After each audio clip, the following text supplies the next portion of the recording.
Finishing up an extended look at the top 24 players in our consensus rankings. Today, we're talking about Rashee Rice, Saquon Barkley, Nico Collins, Kenneth Walker, and finally the tight ends, Brock Bowers and Trey McBride, who check in at 23rd and 24th in our consensus rankings.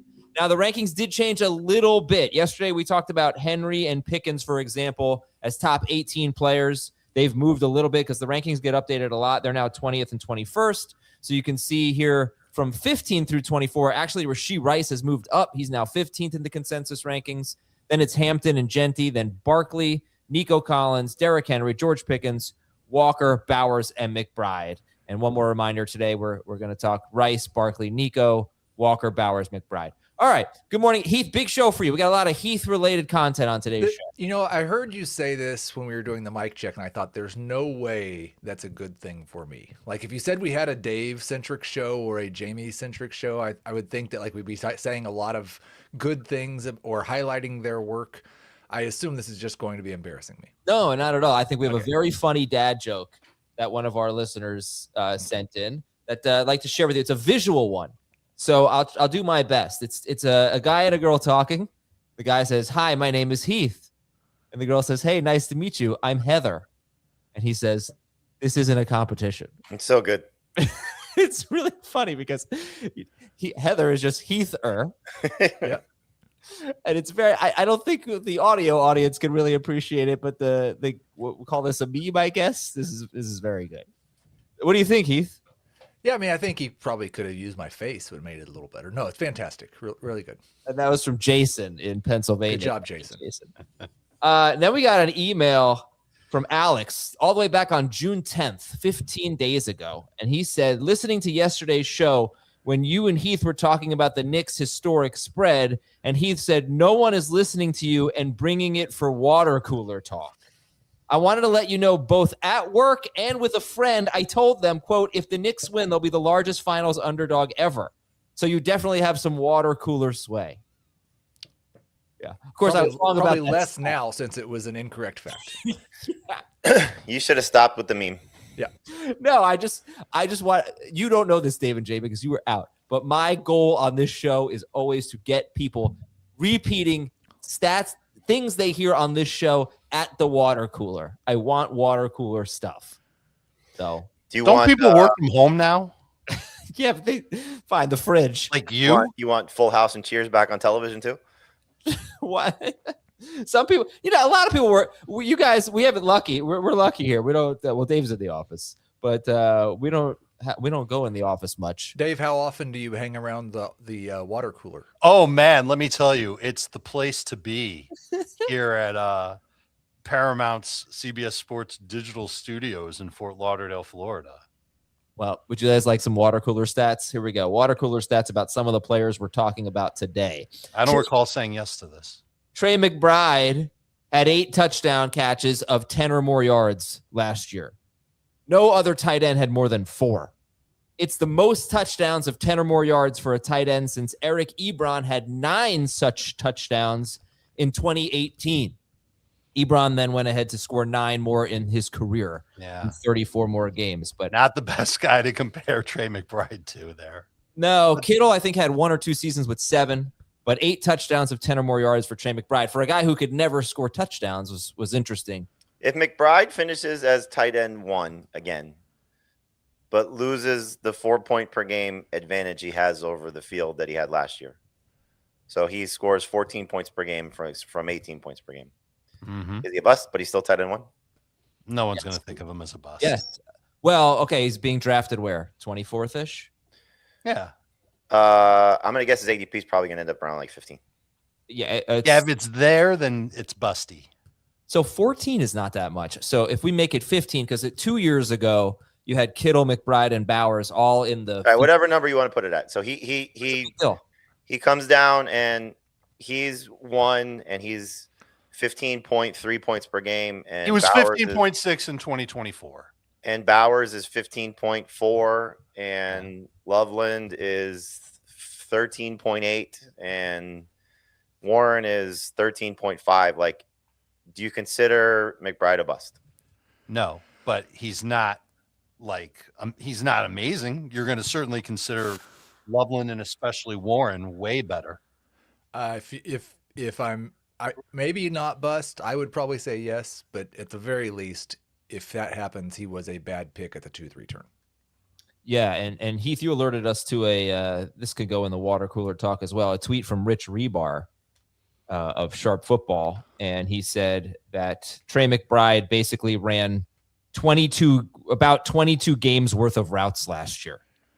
For a team that they were first in the NFL in pass attempts. He ran 120 more routes than the next closest tight end. So just a lot that went right for it's just another way to express something we've talked about a lot. Like they're probably not going to lead the NFL in pass attempts again. And if Marvin Harrison Jr. and Michael Wilson are both healthy all year, Trey McBride's probably not going to have the same huge target share that he did last year. He's just a pretty obvious regression candidate, but the question is, does he regress to 17 fantasy points per game, in which case the 2-3 turn's fine. If he regresses, I've got him at 14.5 in my projections, but 15 fantasy points per game, I don't like that at the 2-3 turn at all, especially with all the other tight ends we like. I think I know Dave is McBride over Bowers. I know he was prior to this conversation. Still am. But I think consensus-wise, we, for the most part, have been ahead of Bowers over McBride and Gibbs over Bijan. I think Heath, let's throw out numbers here. If a tight end averaged 17 points per game, I think that tight end's worthy of a 1-2 turn pick, personally. That's a massive season. There have been only 8 tight ends. There have been 8 tight ends who have done it in the last 10 years, and 3 of them have been Travis Kelce. One of them was McBride last year. He was like 18.5 points per game. He was on one of the worst passing offenses of any, even though they threw the most, of any of the teams that produced a tight end that averaged 17 points per game. So if you're just thinking about how many points does McBride need to justify that pick, I don't know. I'm just going to throw this out there. McBride and Bowers, 17 points per game, to me, for a tight end, is 1-2 turn. 16 points per game, middle of round 2. 15 points per game, 2-3 turn. Just a guideline. Yeah, but I think like what Heath has been saying and saying it for a while is that we could see a few guys in this range, right, Heath? If I'm not mistaken, like you're not again. This isn't the year of the tight end. They're not going to be record breaking across the board, but it is fairly deep at the top in terms of McBride and Bowers, McBride, however you want to rank them. Then the next group of guys, which I think is a pretty good group of Loveland, Warren, Pitts, Laporta, Kraft, Fannin. Like there's a lot of talent there and a lot of good opportunities for these guys. And then maybe Kittle and Kelce can still, produce at a high level. Kelce was very good with Mahomes last year. Kittle obviously is looking like he's trending in the right direction coming off the Achilles injury, especially if you saw some of the footage from Tight End U that they posted this week. So it is an opportunity, like, while those guys, to your point, Adam, like if they do produce at that level, but that was kind of what I was getting at. Like, where's the sliding scale stop to where McBride is not a bust, where there's, 6 guys over 13 points per game, 7 guys over 13 points per game. Like, do we potentially get that? And I think we could, again, like where does it stop and how much better is McBride? I think just the case, against McBride from a year ago is they led the NFL in pass attempts. They didn't have a run game at all. They should now. It was like the perfect setup of, hey, we're down 2 scores. Okay, Jacoby Brissett and Trey McBride without Marvin Harrison on the field go out and just live together, and that's what they did. They just produced at a very high level, and it was amazing for us.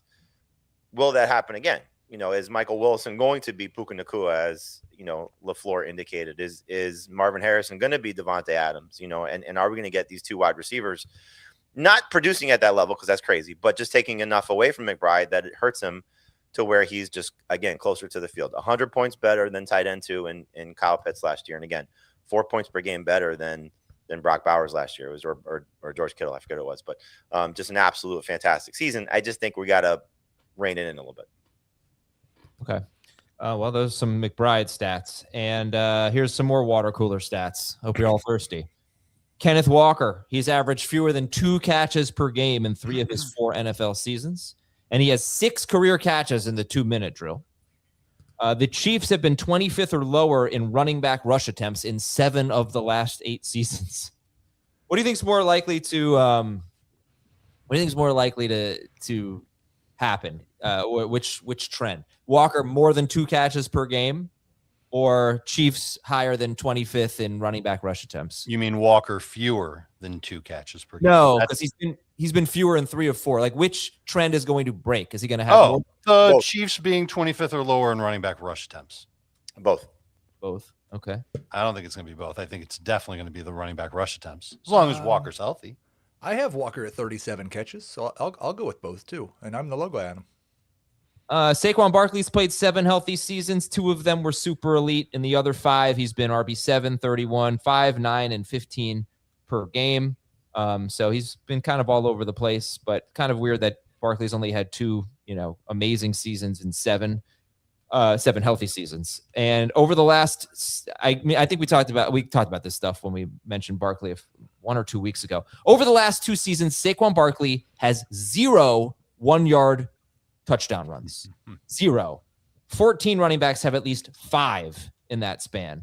He did have 3 carries from the 1-yard line last year. He did not score on any of them.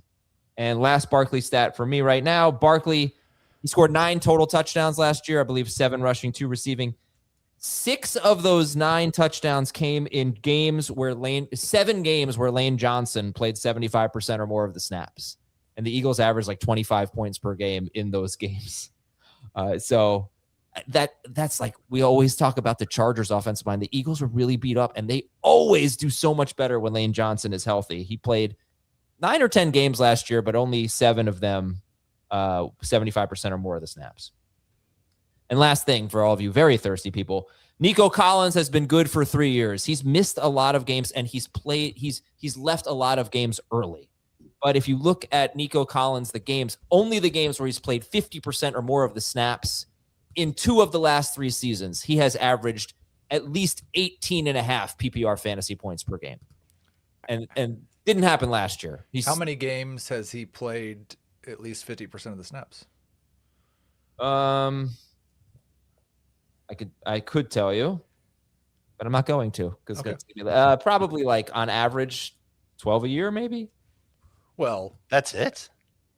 That sounds about right to me. I mean, he only played 12 games 2 years ago. Yeah.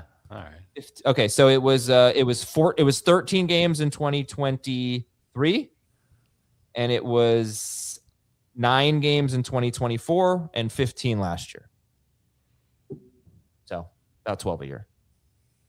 But he does have that potential. He's shown it in the past. Cool. All right. We got some news and notes for you when we come back, and then we'll talk more about these guys, Rashee Rice, Saquon Barkley, Nico Collins. It'll be an interesting exercise. All right, so am I wrong here? What if we all ranked them? If Rashee Rice... They're all dead last for me.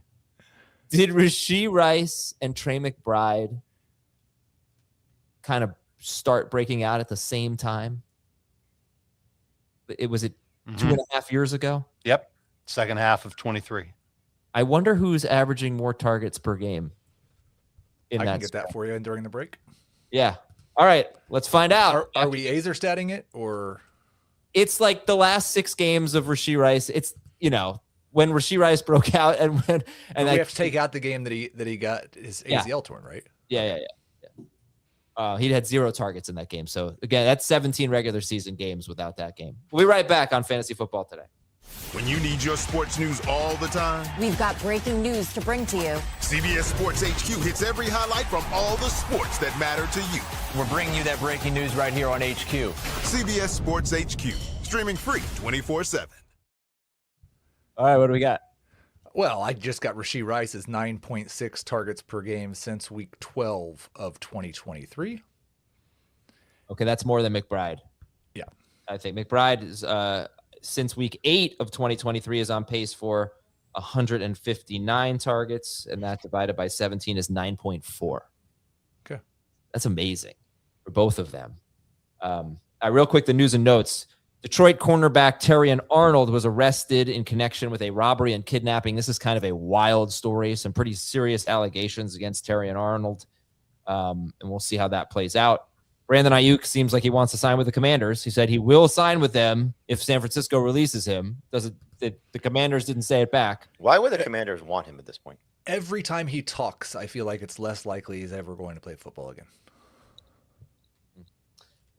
Jacksonville signed. Serious question, just because he's training in Maryland. Who would you rather have right now, Stephon Diggs or Brandon Ayuk? If Ayuk is healthy, I'd rather give him the bag because he's younger. I would not pay either one a dime. Why not? It feels really Then strange. enjoy to say that I Traylon trust- Burks. That I Yeah, trust. I Stephon certainly would Diggs rather more. have what they seem to be acting like than what. I shouldn't say. I'd pay Stephon Diggs. I would not pay Brandon Ayuk at all. I mean, with Terry McLaurin and where he functions on the field, wouldn't like maybe Keenan Allen make more sense? And you can at least trust that he's going to show up every week. And Yeah. I think Diggs or Allen, yeah, absolutely make more That's sense. Diggs now. I mean, Diggs is basically a slot guy now. yeah, but So Diggs has these off-field, he's fine. He's in the clear, it seems, but he's had some stories. But I actually am quite impressed with what he did last year at age 31, coming off a torn ACL. I don't think Diggs gets enough credit for that. He was really good. Just didn't play all that much. He was really good in that context. Yeah, but he was one of the most efficient wide receivers. Most of it was just a super high catch rate. Mhm. But one of the most efficient wide receivers in the NFL. Yeah, I would not touch Brandon Ayuk's. I would not take Brandon Ayuk on my roster right now. The Jaguars signed Brenton Strange to a 3-year extension worth up to $48 million with $25 million guaranteed. It's a shame for fantasy purposes that it doesn't really seem like Strange has much of a path to being consistent this year. It's just too crowded, but he's a solid player. And Matthew Stafford, for those of you who own roster him in dynasty leagues, he says it's going to be year to year with him. He's going to make the decision whether or not to keep playing. All right, players 19 through 24 in the consensus rankings. So where are we on Rashee Rice now, guys? Now that the dust has settled a little bit, Heath, you seem pretty excited about him. I think I have him, well, probably right where everybody else does now. He's 14th for me. I think you can start considering him at the 1-2 turn. We will certainly hope that nothing happens in the next couple of months that changes that. And you always have to be worried about that with Rashee Rice, especially when it's the offseason. But assuming that he is at training camp for the start of it and that everyone's current expectation that he faces no punishment is what happens, then he has a chance to be a top 5 wide receiver. In full PPR, he has a chance to be the best wide receiver. Ooh, that's a bold take. I mean, I didn't say he will be, but I thought he's not in the top tier of that discussion, but I think he's in the second tier. Yeah, sure. Okay. And Dave, you have Rice kind of where Heath has him 13th, 14th. Jamey, though, you still have him 20th. Yeah, I didn't want to screw with your show, so I didn't update my rankings yet. Okay. Where do you think you'll have Rashee Rice? Round 1.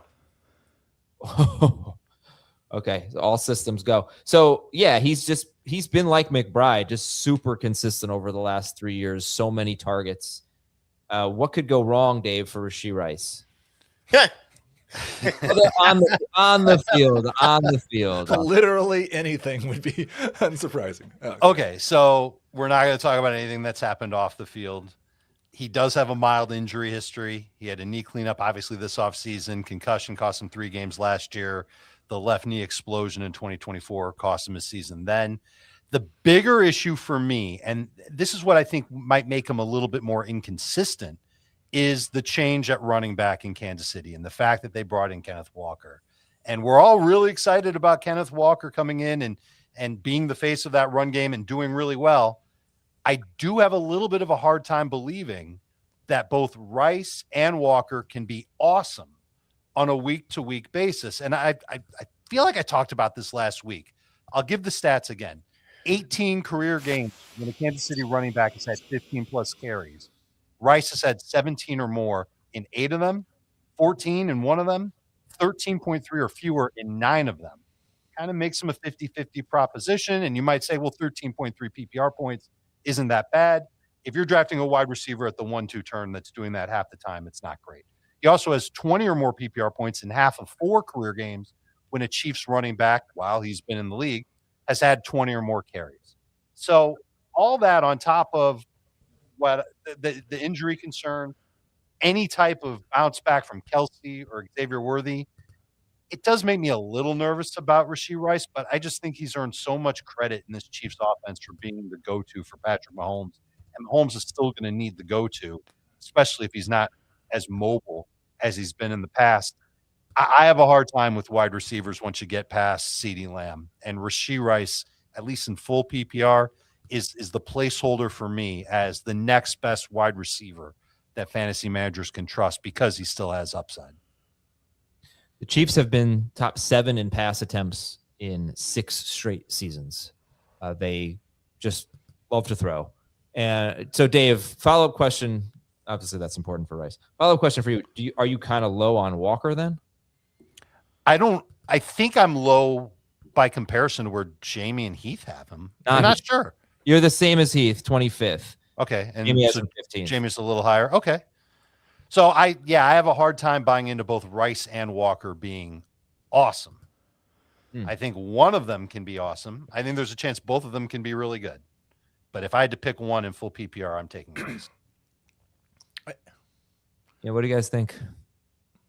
I think Jamey's going to end up being just like both of these guys are top 15 picks. And I think you could see the Chiefs throw more and Rice still gets a big volume just because Mahomes kind of does what Mahomes wants to do. Like this team infamously ran through the most out of RPOs last year.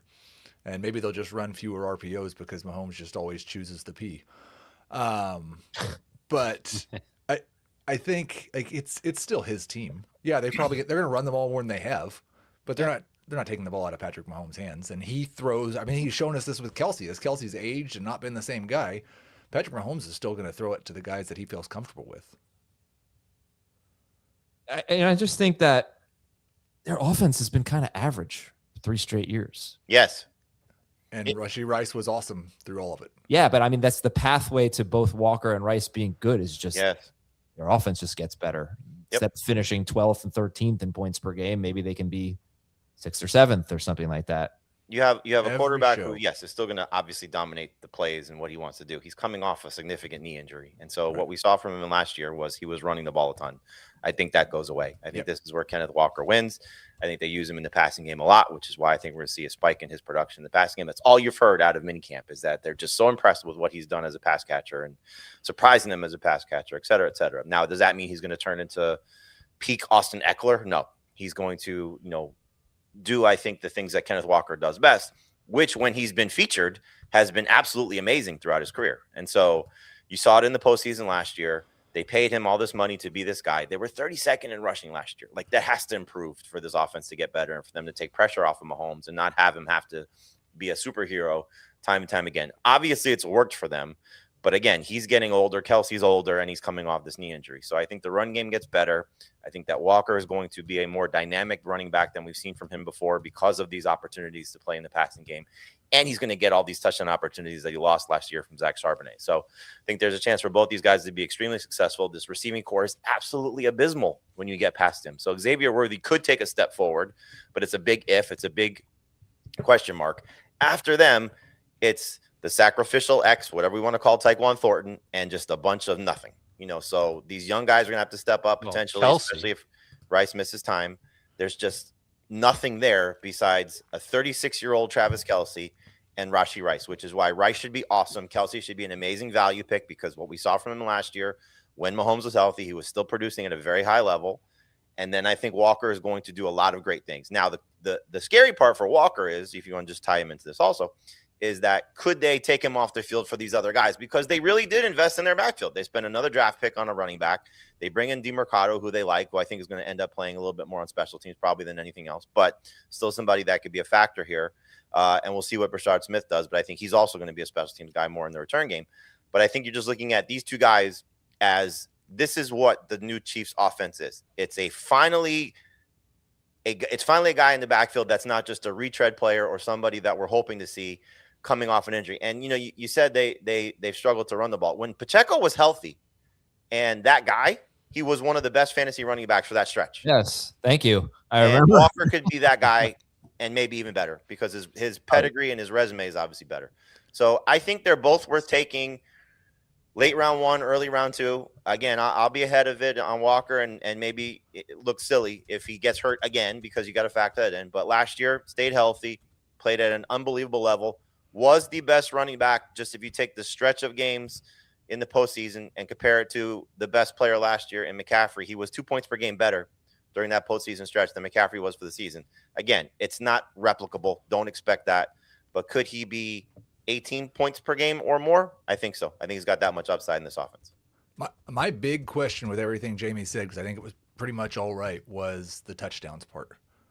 Is we have last year, we talk all the time about how much Matthew Stafford threw to Devontae Adams inside the 10-yard line. Last year, Mahomes finished second in pass attempts inside the 10-yard line, despite the fact that he got hurt in week 15. He had 50 passes inside the 10-yard line.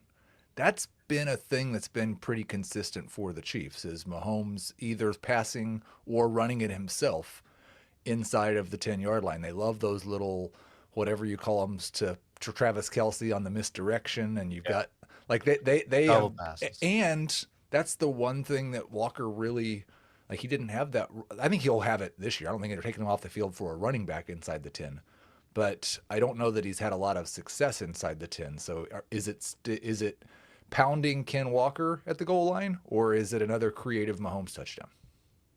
Well, Mahomes had 5 rushing touchdowns last year. Mm-hmm. Kareem Hunt had 8. As a team, they had 10 rushing touchdowns from the 5-yard line or closer. And I don't know if this, which is pretty solid and pretty much in line with what we've seen from the Chiefs in the Mahomes era. I don't know if that's a Rashee Hunt had 7 rushing touchdowns in 2024 in 13 games. What's that? Kareem Hunt had 7 rushing touchdowns for them in 2024 in 13 games. Like, that's, yeah. I mean, if Walker's getting that, he's probably gonna. I'm gonna say he does better than that personally. I think we could be looking at a 10 touchdown season from him. It's funny if you look at their rush attempts inside the 10 last year, or I guess that's inside the 5. Inside the 10, I think they were threw more passes inside the 10 than they ran, if you don't count Mahomes runs. Probably, but I didn't know if this was a Rashee Rice or a Kenneth Walker thing, because Rice, most of his touchdowns are short yardage touchdowns. So it's like, does he get hurt because now they have Ken Walker? Or does Walker get hurt because the Chiefs don't run the ball all that much there? I mean, I guess I would just say, like, the Chiefs, when their offense is clicking, none of this really matters. They just score a lot of points and the good players do well. I just don't know if they still don't have like an explosive playmaker in their receiving core unless Worthy's actually good, and we just don't know it yet. I just don't know what to expect. If the Chiefs, if they're still like a middling offense, then probably one of these two players is going to be disappointing at that value. But yeah, I think they ran the ball enough near the goal line for last year for Kenneth Walker, if they do it again, to be successful this year. I just don't think he's going to be the third down back, and he's never been a 2-minute drill back. So I'm not so optimistic. I mean, 37 catches, you said, Heath. Jamey seems to be more optimistic for more. I think, like, where Sportsline is, 45 receptions, I think, is realistic. Yeah. That's a lot these days. You know, that's a big deal. All right. Well, that's Ken Walker. You know, he's not next in the rankings, but we knocked him out along with Rashee Rice. So then Rashee Rice is, call him 19th, even though he's 15th, but for the sake of our show, let's throw that list back up again, actually, 15 through 24. Rashee Rice, 15, Hampton, Genty, 16 and 17. So let's get to Barkley now. He's now 18th in the consensus rankings, and he is ahead of Derrick Henry, because I think a few of us yesterday said we'd prefer Barkley to Henry, and they were back-to-back yesterday with Henry ahead. Now Barkley's 2 spots ahead of Derrick Henry. Anyway, Dave, why should we be optimistic about Saquon Barkley after he was, RB 15 per game and just a huge bust last year? Bye-bye, Kevin Patullo. Hello, Sean Mannion. Hello, Lane Johnson. Offensive line's healthy. Should be, hopefully it stays healthy for the balance of the season. I think the change in offense and going to that West Coast style that everybody else is using should be favorable for Saquon Barkley, maybe a few more designed targets for him. And we were squeamish on him last year because he had so much work, and he did come into 2025, including the postseason. He had nearly 350 touches. He stayed on the field. He was healthy. I don't like that he's not getting goal line touchdowns, but he hasn't been getting that for a while. I could see inefficiency bounce back. I could see him being worth a second-round pick in full PPR, getting around 16 PPR points per game, which is exactly what he averaged in the first 8 games of last year. And right around then, maybe a little bit after, is when Lane Johnson got hurt. The whole offense fell off without Lane Johnson on the field. So hopefully, A, Lane Johnson stays healthy, and B, the Eagles have a good alternative to Lane Johnson for if/when Johnson misses time. I'm not going to say that he's truly a linchpin, but the stats kind of suggest that an offensive tackle is a linchpin for Philadelphia.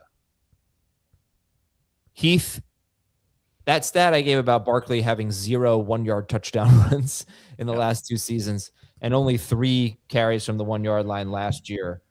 And I don't know how many Derrick Henry had from the 1, but he had 24 carries from inside the 5-yard line last year. I'm now starting to rethink Barkley versus Henry. But anyway, what do you think about those 2 running backs? Pretty different profiles, I'd say, because Henry's this touchdown machine and Barkley's probably going to have to break off some long ones like he did 2 years ago. Yeah, and the thing about Derrick Henry is he also occasionally breaks off long runs. Yeah. I think it really probably comes down to this new offensive philosophy. Does it have more targets for the running backs? Because I don't think the tush push is still legal, right? Yep. The tush push has been more effective at gaining 1 yard than a Saquon Barkley run, pretty much throughout Jalen Hurts' career. So I don't really expect a big change in their approach at the 1 yard line or in short yardage. It's just, does Barkley get enough targets to make up for the fact that Henry scores more touchdowns? And it may not just be that either. Does Barkley bounce back at all in terms of his rushing efficiency? Because he averaged 5.8 yards per carry in his first year in Philadelphia. It was down to 4.1 last year. That's an enormous difference if you're talking about 250 to 300 rush attempts over a full season, and it's a yard and a half difference. Whereas, I know you'll love this because YPC for life, Derrick Henry been over 5 yards each of his 2 years in Baltimore. I still have Henry 1 spot ahead of Barkley, but I don't have a strong... I think it's pretty much a toss-up and probably comes down to which one of them shows any sign of aging or gets hurt. Another edge for Barkley over Henry is that he plays a ton. Jamey, the top 10 running backs in plays per game last year, just being on the field. McCaffrey, Taylor, Bijan, Barkley was 4. And then it was Javonte, Kyron Williams, Genty, Achane, Jahmyr Gibbs, Chase Brown. But that's one of the appeals for Barkley, is that he just really doesn't leave the field much. Right. Are you optimistic, Jamey, for Barkley this year? I think just the fact that they say they're going to throw him the ball more, that Sean Mannion's offense, I think, is going to allow him to be more involved in the passing game. And that's something that's huge for him because, look, he's not going to be a 90 catch guy like we saw as a rookie, but can he get close to that 40 catch plateau, 50 catch plateau? Like, that's huge. And you've just taken away the best receiver in Philadelphia. So while Mekhi Lemon and Marquise Brown and all these new additions, Dontavian Wicks, are going to be a factor, obviously, I think Barkley might be their second, or if you want to throw Dallas Goedert in there, their third best pass catcher. So involve him more in the passing game. I know that's not something that Jalen Hurts has done very much because of his, ability to use his legs and escape when things get in trouble. But maybe those couple of passes that happen over the, several passes that happen over the course of the season, the more design passes, he averaged, based on the graphic that we showed, 2.3 receptions per game in 2025. If that can get north of 3, then that's just a huge boost for him. So give him more opportunities in space, give him an opportunity to still be the playmaker that we know he's capable of. I think that's going to help him in a big way. So yes, it should be close between him and Henry. You are talking about 2 running backs that very similar from a 2-year period of changing teams, and one having a little bit more consistent success, one having a huge spike year. But I think when you look at it, like the things that Henry has lost in terms of the center and the fullback, and the thing that I hope that Barkley will gain in terms of his role in the passing game, that's what gives him the edge for me. So I think Henry will outrush him. I think Henry will out-touchdown him. I think Barkley and his reception totals getting back to a level of a little bit more respectability for what the type of player that he is, I think that will give him a little bit of an edge. Okay. That's Saquon Barkley. So we've got Rashee Rice, Kenneth Walker, and Saquon Barkley discussed. That leaves us with Nico Collins and 2 tight ends. We're going to take a break on fantasy football today. finish up with the last 3 players in our top 24 consensus rankings after this. You think you understand how this business works, but you don't. I now know why Monty was so stressed. What's the plan here? Landman. New season now streaming only on Paramount Plus. Nico Collins, another guy that we're hoping will bounce back, and he is where is he exactly in the consensus rankings? Bring that up here. Let's see. Collins is 19th, and in average draft position, he is 23rd at wide receiver 9. Dave, what kind of bounce back are we going to get from Nico Collins? I think we'll see him get right back to where he was in the first 12 games of last year, 16.8 PPR points per game. His role is rock solid, 8 targets per game last year, 8.3 targets per game the year prior. The easy number 1 wide receiver in Houston. This is another wide receiver, however, that is seeing his run game change, although I'm not nearly as worried about that for Nico as I am for Rice, and I'm not even that worried about it for Rashee Rice. But David Montgomery coming there could cost Nico Collins some opportunities inside the 10-yard line, but still just a dynamic pass catcher. He's done so well for Houston. I think Stroud's going to continue to lean on him. I don't think there's a huge step coming for either Jaden Higgins or Jalen Noel in this offense. And fantasy managers can gravitate toward him as one of those borderline top 12 wide receivers who should still get a lot of work. Why? Okay, when you look at, I'll just ask the question. Why Rashee Rice over Nico Collins? We were not doing that. Well, last year was different. He had the suspension. So forget that aspect of it. But why, Heath, why Rashee Rice over Nico Collins? Better quarterback, better offense. I like Rice is probably, like Dave talked about, 8 targets a game for Nico Collins, which is really good. It's probably 9 to 9.5 for Rashee Rice based on what we've seen the last 3 years. So more targets. And it's funny because I think both of them, we talk about all the concerns for Rashee Rice but they're mostly off the field. I am more concerned about Nico's ability to stay healthy than I am Rice's. Are you concerned about Nico's ability to produce? What? I mean, to produce 18 fantasy points per game, yes. I have him projected for 15. I think it's interesting that we're talking about him as and he is. We're hoping for him to bounce back in terms of efficiency. But he's never played more games than he did last year. He's never had more targets than he did last year. He still averaged 9.3 yards per target last year, which is elite for wide receivers. I think it's probably more likely that season he had in 2023, where he averaged 11.9 yards per target and had a touchdown on 7.5% of his targets, is probably the outlier. I would not expect him to get back to that. That was 2023. Yeah. Well, in 2024, look, you got to take out 3 games. Weeks 5, 11, and 18, he played fewer than 50% of the snaps. But one of those games, he was awesome, though, right? One of those games, he had like 70 yards and a touchdown, barely played week 5. Yeah. 2024, the games that he played more than half the snaps, he was on pace for 108 catches, 1,579 yards, and 9 touchdowns on 161 targets. That's about 18.8 points per game, which is why I was so excited about him last year. It did not work out. So the targets just went way down last year. I mean, he was on pace for 136 targets last year, which is weird.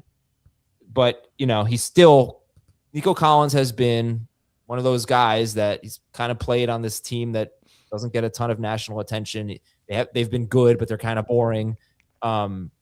He's been one of the most efficient, statistically one of the best wide receivers in football over the last 3 years. Does anybody think of him that way? Do you guys think he's a superstar wide receiver?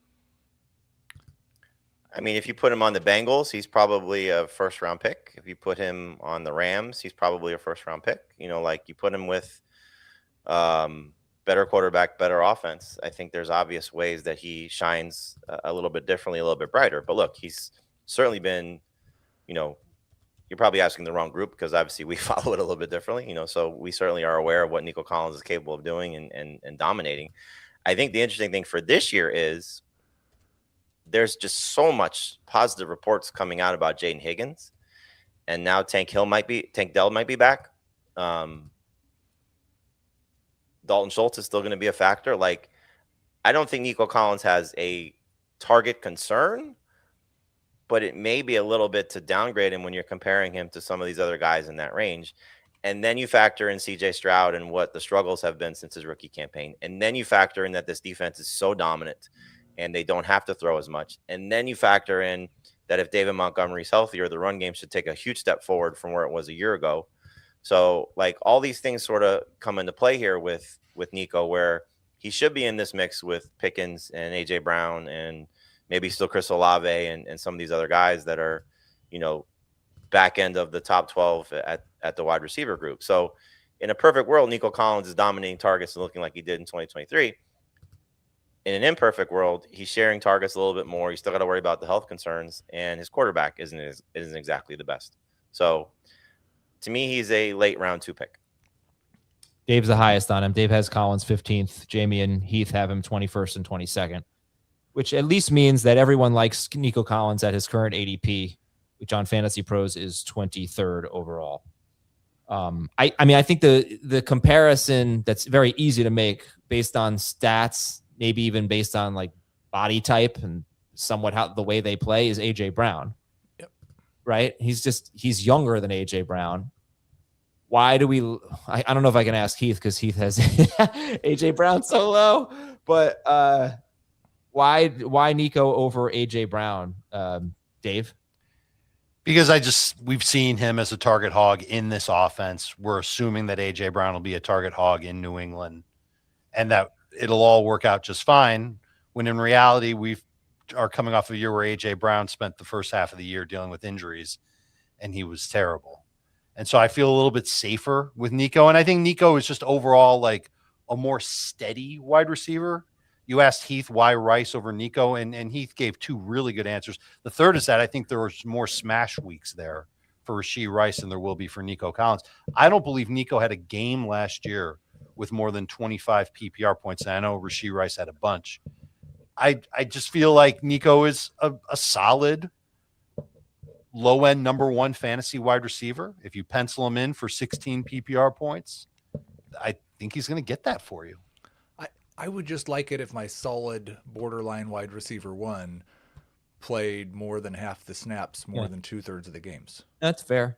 By the way, Corey in the chat says, like Mean Girls tried to make Fetch happen, I feel like the CBS Sports Fantasy guys are trying to make Nico Collins happen. And I really think that's me. I want to point that out. If you feel that way, it's probably... Well, it's Dave. Dave has him 15th. Okay, and this is a weird comment because before last season, Nico was making Nico happen. He was averaging over 17 PPR points. That's fine. I don't understand what people are like forgetting about how good he was, averaging over 17 points per game 2 years in a row. And he was on his way there last year. If you Azer stat it. No. If you without, it's over 18 per game if you Azer stat it. It's still over 17 per game if you don't Azer stat it. And he's been the worst he's finished in 3 seasons. Last 3 seasons is 11th per game. He's been 8th, 9th, and 11th per game. He's been 8th, 6th, and 10th per game in non-PPR. So if you get him at wide receiver 9, you're almost at the floor for Nico Collins based on the last 3 years. Do you guys have Nico ranked lower because you don't have confidence in Stroud? No, I have all the running backs ahead of him. So Walker, Hampton, Genty ahead of him. I think those guys have more upside than Nico Collins this season. I would rather have A.J. Brown. A lot of things you said about Nico, you're worried about injury for A.J. Brown. I'm worried about injury for Nico as well. I think A.J. Brown's resume is better than Nico Collins. So what you said there in terms of like what he's produced, I think A.J. Brown's been a better wide receiver over the last 3 or 4 years. And I think Brown is going to take a step forward, at least in year 1, with Drake May, whereas Nico, I think, is going to sort of live in this level of around 16 points per game. I think Brown can be 18 to 20 points per game just going to the Patriots. So I like Brown better in the new environment that he's in, and especially when you look at that stretch of 6 games, whatever it is, that he was healthy and, after the complaints, and scored over 19 PPR points per game during that 6-game stretch. So I think they're both very good. Obviously, I think they should be taken in round 2. But I do think that we're going to get more competition for targets for Nico just with the improved play from Jaden Higgins, at least again, based on all the reports. If Tank Dell is back, I think that's another, just negative for Nico Collins slightly. Again, these are nitpicking points between two very good players. And then I trust just Drake May a hell of a lot more than I trust CJ Stroud at this point. So I'll take AJ Brown. And I think Nico is just a really solid, high, low-end number 1 receiver who you should just be happy to get in round 2. So depending on what you do in round 1, running back, wide receiver, I think you should be thrilled to get Nico Collins again in that 18 to 24 range in round 2. All right, last thing. I'm not doing this. I just looked this up while you were talking. I'm not doing this to I told you so or anything like that. But over the last 3 years, AJ Brown and Nico Collins are basically tied in yards per game and touchdowns per game, with Nico Collins slightly ahead of him in both. And the top 8 in yards per game at wide receiver over the last 3 years are Puka, Chase, Lamb, St. Brown, Jefferson, Tyreek Hill, Nico Collins, AJ Brown. I just think that AJ Brown has been better than public perception acknowledges. Nico has been. I said, I'm sorry, Nico, yes. Yeah, that's what I thought you meant. Right. Yeah, not AJ. They have been so similar. It's amazing. And again, think about Nico Collins. I would guess of those top 8 players, he's left the most games early with injuries. So he's probably even better than that in terms of yards per game.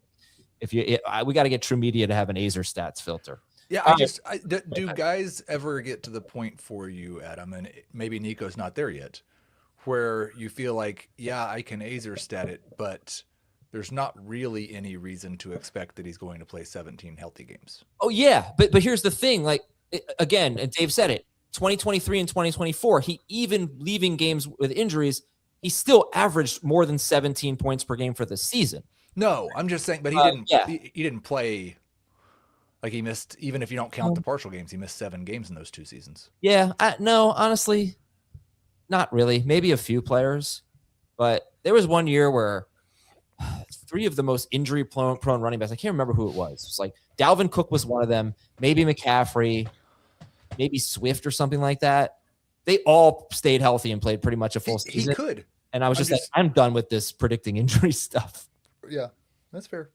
No, but yeah, look, Higgins is another guy that I draft a lot of, and I think he falls because he gets hurt every year. If you end up with Nico on your team and the only concern that you've got is that he gets hurt, it's not a bad idea at all to get Jaden Higgins, because I have a feeling that if Nico does miss games, Higgins will be the one that sees the most targets. And I'm not even thinking about Tank Dell until A, he's back out there on a regular basis, and B, he shows that he's just as fast as he once was. He's overcoming a major injury. Yeah. All right, let's talk about the tight ends here. Bowers and McBride. They are 23 and 24 in our consensus rankings. Heath, who do you like better, Bowers or McBride? I have Bowers 1 spot ahead of McBride. Dave, who do you like better? McBride and PPR. By how many spots? They're back-to-back. Okay. And Jamey, who do you like better? Also back-to-back, but Bowers over McBride. It's fascinating. Back-to-back for everyone. And Dave has them the highest, 21st and 22nd. Jamey has them 24th and 25th. Heath has them 27th and 28th. How do we know when it's the right time, Heath, to go into the tight end take that tight end? I think probably like one way you could do it is when you don't think there's a top 12 running back or a top 12 wide receiver left. But I think a lot of it really, it should be much different for people who aren't as excited about Tyler Warren, Sam Laporta, Kyle Pitts, Harold Fannin, Tucker Kraft, whoever you want to put in that group. If you're less excited about the second tier tight ends, then you push McBride and Bowers higher, because it really does matter a lot if tight end 6 this year averages 11 fantasy points per game, as we have seen in the past, or if tight end 6 averages 13 fantasy points per game. Jamey, what's your take on that? How do you know, okay, I'm going to do it now. I'm going to get that tight end. I think given the fact that we're going to see these guys probably middle to the end of round 2 when everything settles, it's what you start to see is available to you in round 3. because if you think that you can get the player that you're considering in round 2, in round 3, then you pull the trigger on the tight end in round 2. Most likely, we're going to see McBride go ahead of Bowers. So if you're really in the Bowers camp, then you hope you can still get him in round 3. Heath left out one name there, which is obviously Colston Loveland, who's going to be not far from these two guys, but I think ahead of the other guys that Heath listed, Tyler Warren, et cetera. So, depending on how you feel about Loveland in comparison to these guys, and if you want to pull the trigger early on Colston Loveland. But I mean, it obviously is very similar to what Heath said, so if you're not sold on, you get to this range of running backs of Walker, Hampton, Genty, Henry, Barkley, and you're just like, oh, these guys are improving, or they're, older, et cetera, in case of Barkley coming off a bad season, and you want to pivot, and you don't love the receivers of Nico, Pickens, London will be in this range, whoever you want to say, then, clearly you're looking at guys that could be difference makers. Bowers, I wonder if he did not get injured in week 1 last year and played through that, or stayed healthy and didn't try to play through that, or maybe, took some time off and came back at 100%. Like, would he have had the Trey McBride type season? Because what we saw from Bowers as a rookie was obviously unbelievable. The offensive environment last year in Las Vegas was terrible. The coach should be better. The quarterback play will hopefully be better. We know the offensive line has a chance to be significantly better. So all these things factoring in, like, Bowers has such little competition for targets on paper. Now, will that change if Jalen Naylor or Trey Tucker or Jack Besh or whoever you feel, or if they still go out and get maybe a Stephon Diggs or a Tyreek Hill or something like that, does that change things? Obviously. But I think just looking at Bowers and nothing else around him, and, please go back and listen to the interview we did with Scott Turner, and what he said about Bowers, just the type of player that he is, and playmaker and opportunities that he should have. Like, this guy could be what Trey McBride was last year, where he's just so significantly better than the field. I don't think that will be the case, but targets should absolutely be in his favor, and he could lead the position in targets, receptions, receiving yards, and if the touchdowns were there, then, oh my God, he could be an unbelievable special talent. That Jacksonville game that he had last season, which was 40 some odd PPR points, like, the ceiling and what he's capable of. Like, it's just incredible. Yeah. I think Scott Turner said that Brock Bowers may be the best player he's ever coached. It was something to that effect. He's mentally, the way he's grasped the game is really comparing to McCaffrey. But yeah, it was high praise. And honestly, it was like, it changed the way I thought of Brock Bowers, or it solidified my optimism for Bowers. Heath, this was your guy last year. You were super high on him. Yeah, and I like when he was actually healthy, he didn't really do much to discourage me from that. I do think everything Jamey said's right. I think we feel like that in a vacuum, Brock Bowers is a more talented player than Trey McBride, and that's not saying anything negative about Trey McBride. It's just that's how good we think Brock Bowers is, and we've talked a lot about how we think the offensive environment for McBride maybe regresses a little bit just because of how outlandish it was last year, and we're hoping the offensive environment in Las Vegas is greatly improved because of better quarterback play and better coaching. The thing that you really, I think, hope for is you look at what Clint Kubiak did last year, and it's not going to be the same thing because Brock Bowers is not JSN, but he just said, you know what? We have one guy who is much better than everybody else as a pass catcher, like the Raiders do. We are just going to do everything we can to get him the ball a third of the time as we drop back. And if that happens with Bowers, good grief, we could get the greatest tight end season ever. Well, that's fascinating. I mean, one of the things with McBride is that I was going to bring this up with McBride. I don't know. It's not really fair to say yet with Bowers. He only just had like one healthy season and he was a rookie. But think about some of the great tight ends of this era, specifically Kelsey and Kittle. McBride doesn't really stack up with them in terms of yards per catch, yards per target. McBride has been around 10 yards per catch, 7.6 yards per target, around there over the last 3 years. Kelsey was more like 13 yards per catch and 9 yards per target, 3 yards per catch better than the best of McBride. Kittle was even better than that. Kittle was like 13.5 yards per catch. So it's just something with McBride. He's a great player, but when you think about the best tight ends, Kelsey and Kittle, those guys, if they had 160, 170 targets, they might be able to turn that into 1,500 yards. McBride's not going to do that. McBride last year had 169 targets and had 1,239 yards. He also had, like I said earlier, the most touchdowns of 10 or more yards for a tight end since Eric Ebron 7 years ago, I think. So I just wanted to throw that out there with McBride. He's great. He's not like Hall of Fame level. Well, he might at some point, but he's not Kelsey and Kittle. Bowers, I guess, still could be. We don't know what his efficiency will be, but that's not the strength of Trey McBride.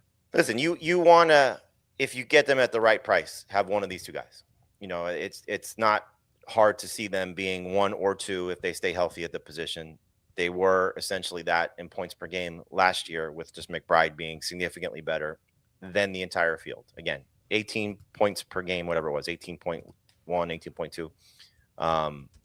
And then there was Bowers and Kittle in the 14 range. He was 100 total points better than Kyle Pitts at tight end. Like, that's just not realistic to replicate on both ends. The second guy being that much farther apart, and obviously him being that far ahead of the field, unless he's just force-fed targets. But you just think about everything that fell into place with him. Like, he was having a good season with Kyler Murray. He had an exceptional season with Jacoby Brissett. Is Jacoby Brissett going to start the majority of the games for the Cardinals, who are probably going to be a bad team and may turn to Carson Beck at some point? The run game is going to be significantly better for the Cardinals because of the additions of Jeremiah Love and Tyler Algier. And then you had all of this sort of fall into place from McBride when we had Marvin Harrison play 3 games in the second half of the season. So now you have Harrison back. You have, again, whatever version of Michael Wilson we're going to get. And if it's the best version of Michael Wilson, then I think that's hard for all 3 of those guys to be successful. You've brought this up, a few times, Adam, just in terms of the target share for all 3 of these players. So I think what we're looking at is Trey McBride is still going to be really good.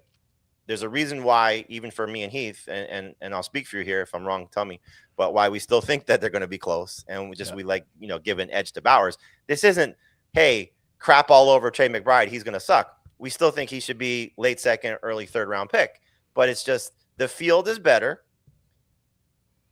The profile for Brock Bowers feels better, and Trey McBride could just take a little bit of a step back, maybe even a big step back, and still be really good. But I think you just got to take it into consideration. Like, if you're expecting last year's Trey McBride, you're probably drafting him too soon. You shouldn't expect last year's Trey McBride was one of the best tight end seasons we've seen. More than 18 fantasy points per game. With Kyler Murray, Trey McBride averaged 12.5 points per game in 5 games with Kyler Murray.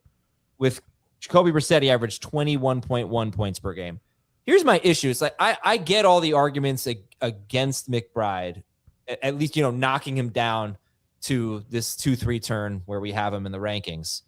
Look, again, they threw so many passes when he was on the field in the second half of the season after Michael Wilson established himself. When all 3 players were on the field, they all had about a 20% target share. And that's, if you're getting a 20% target share for Trey McBride, that's a big problem. They have Jeremiah Love now. So it's also 20% target share when they're leading the NFL in pass attempts. Exactly. They're probably middle of the pack this year. Yeah, I mean, they still could be. Yeah, sure. But it was a really small sample size. It was basically like 1 game's worth of routes. My issue is Michael Wilson. Is that really the reason why I'm downgrading Trey McBride? Michael Wilson averaged 4.4 targets per game in the first 38 games of his career. And then he averaged 11 targets per game in the last 8 games. But it's Wilson and Harrison. No, I know, but I already know that if it's just like Marvin Harrison and we're not really worried about any other wide receiver, then I think Trey McBride, to me, would be a middle of the second round pick. I think he would get an enormous amount of targets. If I think Michael Wilson's going to get 6.5 targets per game, and Marvin Harrison is still going to be a factor. And by the way, Marvin Harrison has been the preferred end zone target for the Cardinals in each of his 2 years. Trey McBride did most of his end zone work when Marvin Harrison was out. That if Michael Wilson's going to be a factor, that really bumps McBride down. But it really, is Michael Wilson really going to be a factor? I ask myself that all the time. I think he will be. I think he's a solid player and deserves more targets than what he got in the first 38 games of his career. Heath? Yeah, I think so. I've got McBride projected for 143 targets this year, over under. I think it's a great projection. I'll take the under. I'll take slightly under. 138. 142.5. And then the other question is, in his first 49 games, he scored 6 touchdowns on 292 targets. Yeah. Last year, he scored 11 touchdowns on 169 targets. So I've got him projected for 6 this year. Yeah. So I'll take Sports Line, if you're looking at if you're watching, they have him for 8 and 154 targets. They don't really have him for that great of a season, though. I mean, 1,080 yards. They have him as the number 1 tight end, but it's. I don't know how many points per game this projection is. 1,000. Yeah. What do you think? What is it? It is 16. Oh, okay. 15.94. Yeah. So that's, to me, that's, again, I said it earlier, that's middle of the second round type of player. And I've got him at basically 14.6. So just to go back to that for you, Adam. So again, if he's 15 point, what is it? 9. 15.9, and Bowers is 15.2, and Loveland is 14.7, and Warren is 13.8, and Laporta is 12 point. Like, at what point do you feel like you made a mistake? I think for the purposes of this exercise, I'm not going to try to predict all those other tight ends. I'm just going to take what I can get because, I'm just going to treat McBride and Nico Collins are both sitting there. Yeah, Nico. You're taking Nico. McBride and AJ Brown are sitting there. AJ Brown. McBride and Saquon Barkley are sitting there. Barkley. McBride and Derrick Henry are sitting there. Henry. McBride and George Pickens are sitting there. McBride. Okay. McBride and Ashton Genty or Amari Hampton. Yeah, the running backs. But it's like. So you have Trey McBride in round 3. You're pushing me down pretty far. No, I think I have him pretty much in the 2-3 turn. I was looking at your consensus rankings and Olave, Higgins, Kyron Williams. I could see McBride falling to round 3 if Josh Jacobs gets back into round 2. See, I don't think so. I think we are not so down on McBride, but we're down on McBride to the point where we are pushing him down, where I think more people will be looking for him closer to the 1-2 turn and early in second. 22nd right now in Fantasy Pros. That's all I can say. He's 22nd? Yeah. Okay, so. But I would have thought the same thing. I would have thought like the average drafter sees what he did last year and just loves Trey McBride. I mean, I got a friend who called me yesterday or a few days the water cooler. He like yelled at me for being too low on Trey McBride. He's like, bro, stop being so analytical. The guy's got like a tattoo sleeve. He's a beast. He's a monster. And it was funny because this is how a lot of football fans think. There's like, this guy's awesome. I've seen him on red zone, like scoring touchdowns and being a badass, and he's really good. I'm going to draft him. And I kind of get that. It's like, maybe I'm being too analytical about it. But when you start to crunch the numbers, you see the pitfalls. By the way, I should mention Dave, I don't know what happened with Dave, but he hasn't been on the show for the last 10 minutes. So. It's a good thing that you just mentioned it now. I know. I think that the other thing, because we've talked about Drew Petzing, we've talked about the pass attempts coming down, but like Jacoby Brissett is 33 years old. Yeah. And just like last year, even not playing the full season, was a career high across the board in basically everything. So I see where you're going with this. The only thing that, and again, you and I are on the same page in terms of the tight ends. Like, we're asking, we just saw Jacoby Brissett do this for Trey McBride. We're asking a 30-plus-year-old Kirk Cousins and an unproven Fernando Mendoza to make Brock Bowers elite. Like, I want to throw out the quarterback argument with this because I don't think it helps Bowers. Yeah, that's interesting, thinking about, like, do you trust the combination of Cousins and the number 1 overall pick or Brissett? He had never before last year averaged 200 yards passing per game. We have to acknowledge there's a possibility that Carson Beck gets called. I said that. Oh, I'm sorry. And that would terrify me. Maybe it's Gardner Minshew. That would be okay. So I think the only way we see Minshew is if Jacoby Brissett gets hurt or is just absolutely terrible early in the season. Because I think if we get to the middle of the season and, it's just the Russell Wilson benching, I'm trying to think other guys just got benched outright because they were, not necessarily the reason why the team was losing, but obviously the team wanted to try and lose or see what else they have. And like we see Carson Beck at some point because they got to make a decision to see if Beck could be anything for them. So I spent over an hour on this stupid research last night, and I don't know if it's helpful at all. But over the last 10 years, I tried to find players that averaged 9 or more targets 2 straight seasons, and then like McBride, and then had a big drop off in targets. There weren't that many guys who went from 2 straight seasons, or at least 2 straight seasons with 9 or more targets, and then had fewer than 8 the next year that were not in their 30s.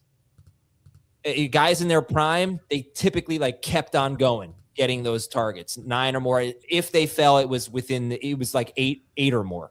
Yeah. And 8's 136. What's that? 8 is 136. 136. Over and some guys did, though. Zach Ertz was one of them. Now, he was like 29, turned 30. Zach Ertz had 2 huge seasons. Then he went to 6.6 targets. Darren Waller at age 30 was another guy. 2 huge seasons. Then he went down in targets. They added Devontae Adams that year. Chris Godwin. This was a team that went from like 700-something pass attempts to 568 when they went from Tom Brady to Baker Mayfield. And Chris Godwin went from 2 straight years with 9 or more targets to 7.7. So it doesn't happen that often to these guys who are in their prime, but I did find some examples of it happening. I don't want this to come across, though, as if like we're just completely crapping all over Trey McBride. Like, we still think he's a really good fantasy option and somebody worthy of taking in the mid to end of round 2, early part of round 3. Just depends on how you want to value those players. And I think the exercise we did with you, Adam, is perfect. Is like this guy versus that guy. It's going to be the question a lot of fantasy managers come to. You asked Heath the same question, just at what point do you feel comfortable taking the tight ends? It's just a matter of like, what do you think you're missing out on versus, and this is why I keep asking you this, the field, which the field could be really good this year. Again, a lot of question marks with the guys after McBride and Bowers. I wish, again, Bowers had been healthy last year because this debate might have been even better, or maybe even solved for you because there could have been a chance that Bowers was just better. But yeah, look, Kyle Pitts had a great season, gets a huge coaching upgrade. Sam Laporta, great rookie season, huge coaching upgrade. Tyler Warren may lead the Colts in targets and was really good when Daniel Jones was healthy last year. Harold Fannin was great last season in the second half of the year, and even though there's target competition there, maybe awesome. Tucker Kraft could be the best pass catcher for the Packers, and Kittle and Kelsey, what they're capable of. Isaiah Likely in a great spot. Like, this is a really good position. What at least feels like for the first time in a long time, for not just potential and projections. Like, these guys are either coming off good seasons or have great resumes. Really, the only one I think, and correct me if I'm wrong, is like that we're projecting to do something that he hasn't done before, even if it's just a small sample size, is Isaiah Likely. Right. Of the top 12 guys. Yeah. All right. Sorry. So I know we spent like half the show on Trey McBride. Do you guys think that either McBride or Bowers, if they really are drafted at the 2-3 turn, have big downside that they could just be outright busts? No. Again, what do you define as a bust for them? I would say, in the 13 points or less. I think if you're taking them at 2-3 turns, a bust. But do you think they could do that? Do you think that's... Sure. I mean, look, McBride has a really bad touchdown history prior to last year. And Bowers is still dealing with what could be a bad offense. Again, I like the upgrades, but it could be bad. Yeah. And as you said, we could get a struggling, like Cam Ward was a very good prospect. It's not like he was great in his rookie campaign. Mendoza could be like that, and Kirk Cousins is just finished. And then Carson Beck could start half the games for the Cardinals. By the way, when you were giving me all those names, the one that I struggled the most with versus McBride was Genty. I don't know what it is. I just am not excited to draft Ashton Genty this year. Ken Walker or McBride? Yeah, Walker. But here's the other thing. I haven't mentioned this yet. I personally have a big difference in philosophy when it's a 2-receiver league versus 3-receiver league in terms of taking tight ends. Much, much more likely to take Bowers and McBride in a 2-receiver league. 3-receiver league, I like to fill out the receivers earlier. All right. Thanks, guys. Good show. We have FFT Express coming up. It's 12 minutes on Trey McBride. Sorry, Dave's internet crapped out on him, so sorry we did not have him on. We will talk to you on Monday with a new week of Fantasy Football Today episodes. Thanks for watching and listening. We'll see you later.